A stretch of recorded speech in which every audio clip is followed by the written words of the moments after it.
अस्सलाम वालेकुम, this is Fiza and welcome back to my channel candle light go. तो आज की जो मेरी वीडियो है it is based on another important question जो कि है टेम्परेचर, कि किस वैक्स का क्या टेम्परेचर है जिस पे उसको हम मेल्ट करते हैं, किस पे हम फ्रेग्रेंस ऑयल पोर करते हैं और किस पर हम जार में या मोल्ड के अंदर हम वैक्स को पोर करते हैं। ठीक है, तो इन डिटेल्स में जाने से पहले ना मैं आपको उन तीनों वैक्सेस की जो मैं इस्तेमाल करती हूँ मैं थोड़ी सी ना उनकी डिटेल भी बताना चाहूँगी। वाई, बिकॉज़ काफ़ी लोग हैं जो मुझे स्टार्टिंग से फॉलो अगर नहीं कर रहे तो उन्होंने मेरी काफ़ी सारी वीडियोस को मिस किया हुआ होगा जिनके अंदर मैं छोटी छोटी चीज़ें ना एड्रेस करती रहती थी। तो आई जस्ट वांटेड कि एक ही वीडियो में अगर मैं जो इंपॉर्टेंट चीज़ें हैं इन वैक्सेस से रिलेटेड तो अगर आपको यहीं से मिल जाएंगे तो आप लोगों के लिए फ़ायदेमंद होगा। ठीक है, सबसे पहले हम बात करते हैं सोए वैक्स से। तो सोए wax is extracted from soybean oil. ठीक है, ये वाइडली इस्तेमाल की जाने वाली वैक्स है। और सबसे पहले अगर वैक्स के बारे में बात भी की जाए ना तो सोए वैक्स ही है जो आपके जहन में आती है। ठीक है, तो सोए वैक्स का जो इस्तेमाल है ना वो जार्स के अंदर होता है, सिर्फ और सिर्फ जार्स के अंदर होता है। मोल्ड्स में आपकी सोए वैक्स इस्तेमाल नहीं होती। सोए वैक्स बाय नेचर सॉफ्ट है, अगर आप इसको मोल्ड कैंडल्स में इस्तेमाल करोगे आपकी कैंडल टूट जाएगी। ठीक है, वो नहीं बनने वाली। आप चाहे उसको 2 घंटा दे दो मोल्ड के अंदर, 10 घंटे दे दो, डीमोल्डिंग के वक्त उसने टूटना ही टूटना है। ठीक है, तो आपकी सोए वैक्स सिर्फ जार्स के अंदर जाएगी। आई वर्क इन फ़ारेनहाइट्स, तो मैं आपको सारे टेम्परेचर्स फ़ारेनहाइट्स में बताऊंगी। अगर आपको सेल्सियस में उनको कन्वर्ट करना है तो आप सिंपल फ़ारेनहाइट टू गूगल कर लेना उस नंबर को, तो आप लोगों को उसका सेल्सियस नंबर मिल जाएगा। ठीक है, और जितनी भी टेम्परेचर की डिटेल्स है ना वो यहाँ पर आपको शो हो जाएंगी, तो आपने सिंपल उनको राइट डाउन कर लेना या आप स्क्रीनशॉट ले लेना। ठीक है, तो सोए वैक्स का जो मेल्टिंग पॉइंट है जिस पे आपने मेल्ट करना है उसको, वो है 180 degree Fahrenheit.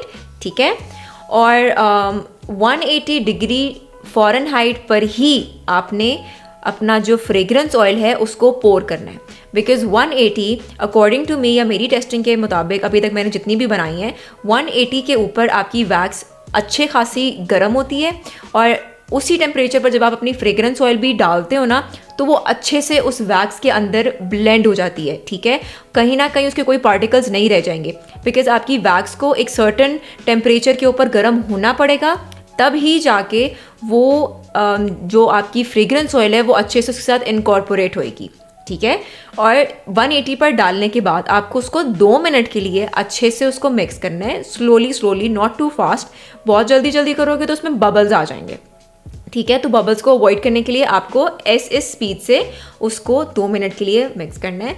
Then you have to let it sit till जब तक आपका टेम्परेचर 135 to 145, ये वो नंबर का रेशो है जिस पर आप अपनी वैक्स अपने जार के अंदर पोर कर सकते हो। ठीक है, मैं मिडल में 140 रखती हूँ, ना ज़्यादा ना कम। 140 पर मैं अपनी वैक्स को अपने जार में पोर कर देती हूँ। ठीक है, तो आप लोग देख लो कि अगर आप लोगों ने 130 पे सूट करता है आप 130 पे कर लो, 140 पे करता है 140 कर लो, 145 पे करता है 145 कर लो, या कोई मिडल का नंबर भी आपको चाहिए तो आप वो भी ले सकते हो। ठीक है, it all depends on you. पर बाकी जो ये डिग्रीज हैं जिनके नंबर्स मैंने आपको बताए हैं, अगर आप ये फॉलो करोगे तो आई एम श्योर कि आप लोगों को वैक्स सेपरेशन का भी या फ्रेग्रेंस ऑयल सेपरेशन का भी कोई इशू फेस नहीं करना पड़ेगा, और आपकी कैंडल पहली गो में ही अच्छी बनेगी अगर आप ये टेम्परेचर्स फॉलो करोगे। ठीक है, नेक्स्ट वैक्स जो हम डिस्कस करेंगे वो है बीज वैक्स। बीज वैक्स जो है ये बीज से एक्सट्रैक्टेड है, और इसकी 2 फॉर्म्स होती हैं, yellow form and white form. जो येलो है उसका तो texture by nature he yellow है और उसमें ना एक स्वीटिश सेंट भी है। पर जो वाइट है ना ये आपकी येलो वैक्स की जो है रिफाइंड फॉर्म है, जिसमें से जब ये रिफाइंड हो जाती है तो इसकी खुशबू भी चली जाती है और इसका कलर भी चला जाता है। और जब आप एक वाइट कलर के अंदर कोई भी कलर डालो ना तो वो और खिल के आता है। ठीक है, और मोस्टली जो इस्तेमाल भी होती है ना वो वाइट बीज वैक्स ही होती है। ओके, और बीज वैक्स आपकी मोल्ड्स के अंदर इस्तेमाल होती है, सोए वैक्स नहीं होती। Again you have to use a wax जो कि हार्ड है, सख्त है। सख्त है तभी वो किसी चीज़ की शक्ल इख्तियार कर सकेगा। नरम चीज़ इख्तियार नहीं करती शक्ल, सख्त चीज़ करती है। और सख्त जो टेक्सचर है वो बीज वैक्स का है, तो आपको बीज वैक्स चाहिए मोल्ड कैंडल्स बनाने के लिए। ठीक है, अब हम आते हैं मेल्टिंग टेम्परेचर्स के ऊपर। तो बीज वैक्स का भी जो मेल्टिंग टेम्परेचर है वो भी 180 डिग्री फ़ारेनहाइट है। ठीक है, 180 पर ही आपको फ्रेग्रेंस ऑयल भी पोर करना है। ठीक है, अगेन आपको 2 मिनट तक इसको मिक्स करना है आराम आराम से। बीज वैक्स का जो पोरिंग टेम्परेचर है ना वो भी 135 टू 145 के दरमियान में ही है।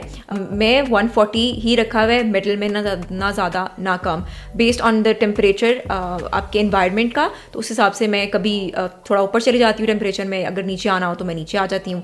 तो it depends on the environment, ठीक है। तो तीसरी वैक्स जो है वो है जेल वैक्स। जेल वैक्स वो एक ट्रांसपेरेंट जेली टाइप होती है और इसका जो मेल्टिंग पॉइंट है ना सबसे ज़्यादा हाई है बाकी दोनों वैक्सेस से, सोए वैक्स और बीज वैक्स से ज़्यादा इसका टेम्परेचर है, ठीक है। एक फैक्टर है इस वैक्स का कि आपको ना इसके साथ थोड़ा जल्दी जल्दी काम करना पड़ता है। जल्दी जल्दी इन द सेंस ये नहीं कि आप जल्दी जल्दी उसको मिक्स करना शुरू करो, जल्दी जल्दी पिघलाओ डाल दो, ये नहीं। मतलब ये कि आपको इसको ठहराना नहीं है, सब्र नहीं करवाना इस वैक्स को, ठीक है। जैसे ही वैक्स मेल्ट होती है आपने फ्रेग्रेंस ऑयल पोर करना है, तभी आपने मिक्स करना है और फ़ौरन ही आपने अपनी जार में इसको डाल देना है। बिकॉज़ अगर आप इसको रहने दोगे ना तो ये अपनी शक्ल जो है ना ये वापस इख्तियार करना स्टार्ट कर देता है। तो उस चीज़ को अवॉइड करने के लिए मैं तो यही प्रेफर करती हूँ कि जैसे ही मैं फ्रेग्रेंस ऑयल को अच्छे से मिक्स कर लेती हूँ तो मैं इसको अपने जार में डाल देती हूँ, ठीक है। तो अब हम टेम्परेचर्स की तरफ आते हैं। तो जो जेल वैक्स का जो टेम्परेचर है ना, मेल्टिंग टेम्परेचर, वो है 210 डिग्री फ़ारेनहाइट, ठीक है। इस पर आपको इसको मेल्ट करना है और जैसे ही 210 इसका टेम्परेचर होता है आपको इसमें फ्रेग्रेंस ऑयल पोर कर देना है, ठीक है। और फिर आपको इसको भी 2 मिनट के लिए आराम से मिक्स करना है, क्योंकि इसमें अगर आप तेज़ी से करोगे ना तो बबल्स इस वैक्स में आपको जल्दी नज़र आएंगे और विजिबल भी होंगे, बिकॉज ऑब्वियसली जली टेक्सचर है और बबल इसमें होगा तो वो ज़्यादा अच्छा नहीं लगेगा, ठीक है। 2 मिनट के लिए अच्छे से मिक्स करके 185 पर मैं मोस्टली अपनी जो वैक्स है जार में पोर कर देती हूँ या किसी बोल में पोर कर देती हूँ and it works fine for me, ठीक है। तो ये है इन तीनों वैक्सेस के टेम्परेचर की डिटेल्स। अगर आप इन्हीं टेम्परेचर्स को फॉलो करोगे आई एम श्योर कि आप लोगों को कोई मसला नहीं आएगा। अगर आप टेम्परेचर में थोड़ा ऊपर नीचे जाते हो सकता है कि आपका रिजल्ट थोड़ा सा डिफरेंट हो, in a bad way and in a good way as well. तो it all depends on you कि आप टेम्परेचर को किस तरह से मैनेज करते हो और कब और किस तरह से अपनी वैक्स को पोर करते हो, ठीक है।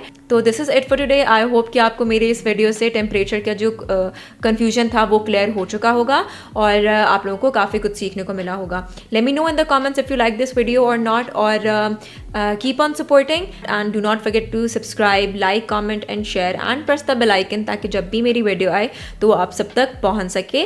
और कीप ऑन सपोर्टिंग, जिस तरह आप लोग अभी कर रहे हो आगे भी इसी तरह करें। और मिलते हैं अपनी नेक्स्ट वीडियो में, तब तक के लिए अपना बहुत सारा ख्याल रखिए। अल्लाह हाफ़िज़।